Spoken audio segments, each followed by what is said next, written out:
Hi everyone, welcome to my mother's kitchen.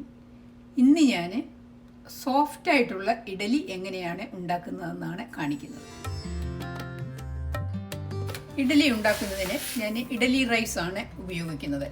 2 cup idli റൈസാണ് എടുക്കുന്നത്. ഇനി എടുക്കുന്നത് ഉഴുന്നാണ്. ഇത് 1 കപ്പ് ഉഴുന്നാണ് എടുക്കുന്നത്. 2 കപ്പ് അരിക്ക് 1 കപ്പ് ഉഴുന്നാണ്. ഈ ഉഴുന്നിലേക്ക് തന്നെ ഞാൻ 1.5 ടീസ്പൂൺ ഉലുവയാണ് ചേർക്കുന്നത്. ഇനി ഇത് ഞാൻ കഴുകിയെടുക്കാൻ പോവുകയാണ്.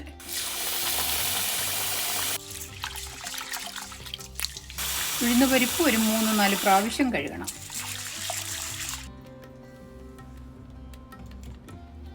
അരി ഉഴുന്നും ഞാൻ എങ്ങനെയാണ് അരയ്ക്കുന്നതെന്ന് കാണിക്കാൻ വേണ്ടി ഇത് ഞാൻ നേരത്തെ വെള്ളത്തിലിട്ട് വെച്ചിരുന്നതാണ്. ഇത് ഞാൻ അരയ്ക്കുന്നത് കാണിക്കുകയാണ്. ഉഴുന്നരയ്ക്കാൻ തുടങ്ങുന്നതിന് മുൻപേ ഇതിൽ ചേർക്കാനുള്ള വേറൊരു ഇൻഗ്രീഡിയൻറ്റും കൂടെ ഞാൻ ഒന്ന് കഴുകി വെള്ളത്തിലിട്ടെടുക്കുകയാണ്. ഇത് ഒരു 1/2 കപ്പ് വെള്ള അവലാണ്.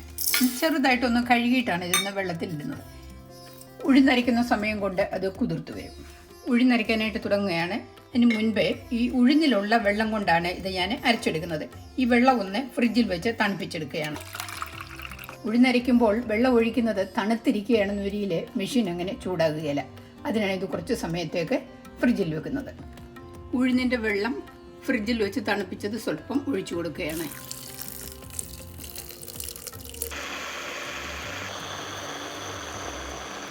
സ്വല്പം വെള്ളം കൂടി ഒഴിക്കുകയാണ്.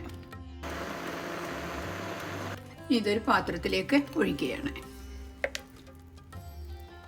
ഇനി അരി അരച്ചെടുക്കുകയാണ്. ഉഴുന്നരയ്ക്കാൻ തുടങ്ങുന്നതിന് തൊട്ട് മുൻപാണ് ഞാനിത് അവല് കുതിർത്തത്. ഈ അവല് ഞാൻ അരിയുടെ കൂടെയാണ് അരച്ചെടുക്കുന്നത്. നന്നായിട്ട് കുതിർന്നിട്ടുണ്ട്, നന്നായിട്ട് അരിഞ്ഞിട്ടുണ്ട്. ഇനി ഇത് ഉഴുന്നിലേക്ക് ചേർക്കുകയാണ്. അരിയും കൂടെ ചേർത്ത് കഴിഞ്ഞിട്ട് ഇത് കൈകൊണ്ട് തന്നെ നന്നായിട്ട് ഞെരടണം. എന്തൊരു 3-4 മിനിറ്റ് കൈകൊണ്ട് തന്നെ നന്നായിട്ട് ഞെരടും. ഇനി അത് മൂടി വെക്കുകയാണ്. ഒരു 8-10 മണിക്കൂർ നേരത്തേക്കെങ്കിലും ഇത് മൂടി വെക്കണം. അതുപോലെ നന്നായിട്ട് പൊങ്ങിയതിന് ശേഷം മാത്രമേ ഇത് ഉണ്ടാക്കാൻ തുടങ്ങാവുള്ളൂ. ഇഡലിക്ക് അരച്ചു വെച്ചിട്ട് ഒരു 11 മണിക്കൂറായിട്ടുണ്ട്. ഞാൻ ഇത് ഇന്ന് ഉണ്ടാക്കാൻ തുടങ്ങുകയാണ്. അരച്ചു വെച്ചതിൻ്റെ ഡബിൾ ആയിട്ടുണ്ട്. ഇതുപോലെ നന്നായിട്ട് പുളിച്ചു പൊങ്ങിയതിന് ശേഷം മാത്രമേ ഇഡലി ഉണ്ടാക്കാവുള്ളൂ. അതാണ് സോഫ്റ്റായിട്ട് ഇഡലി കിട്ടാനുള്ള ഒരു മാതൃക. നന്നായിട്ട് പുളിച്ചു പൊങ്ങണം.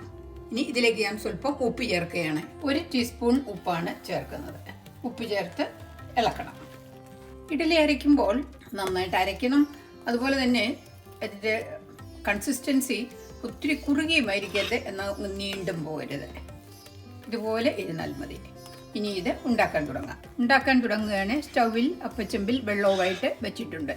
ഇഡലി ഉണ്ടാക്കുന്ന തട്ടിൽ നന്നായിട്ട് എണ്ണ പുരട്ടിയിട്ട് വേണം ഉണ്ടാക്കാനായിട്ട്. ഞാൻ ചെയ്യുന്നത് മുകളിൽ വെക്കാനുള്ള തട്ടിലേക്കാണ് ഞാൻ എണ്ണ ഒഴിക്കുന്നത്. നല്ലെണ്ണയാണ് ഞാൻ എടുത്തിരിക്കുന്നത്.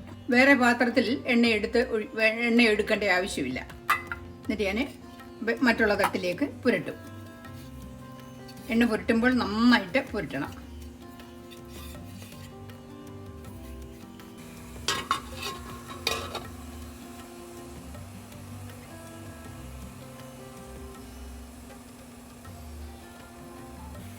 രണ്ടാമത്തെ തട്ട് വെക്കുമ്പോൾ ഇതിങ്ങനെ പൊങ്ങി വരുമ്പോൾ ഇതിൻ്റെ അടിവശത്ത് മുട്ടാതിരിക്കാൻ വേണ്ടി ഈ ദ്വാരത്തിൻ്റെ മുകളിൽ വേണം തട്ട് വരാനായിട്ട്. അപ്പോൾ ഇടയിൽ പൊങ്ങി വരുമ്പോൾ മുട്ടുകയറും.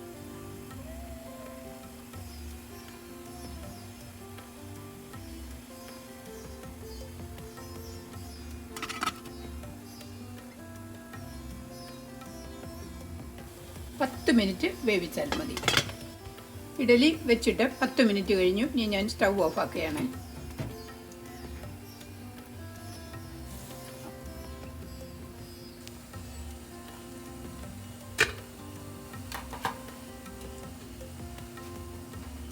ഇഡലി ചെറുതായിട്ട് തണുത്തതിൻ്റെ ശേഷം വേണം ഈ തട്ടത്തിൽ നിന്നും മാറ്റാനായിട്ട്.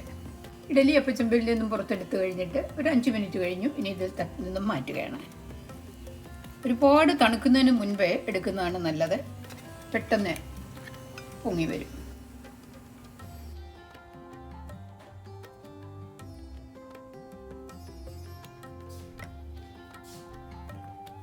ഈ റെസിപ്പിയിൽ നിങ്ങൾ ഇഡലി ഉണ്ടാക്കുകയാണെന്ന് വരികിൽ ഇഡലിക്ക് മയമില്ലെന്ന് ഒരിക്കലും പറയുകയില്ല.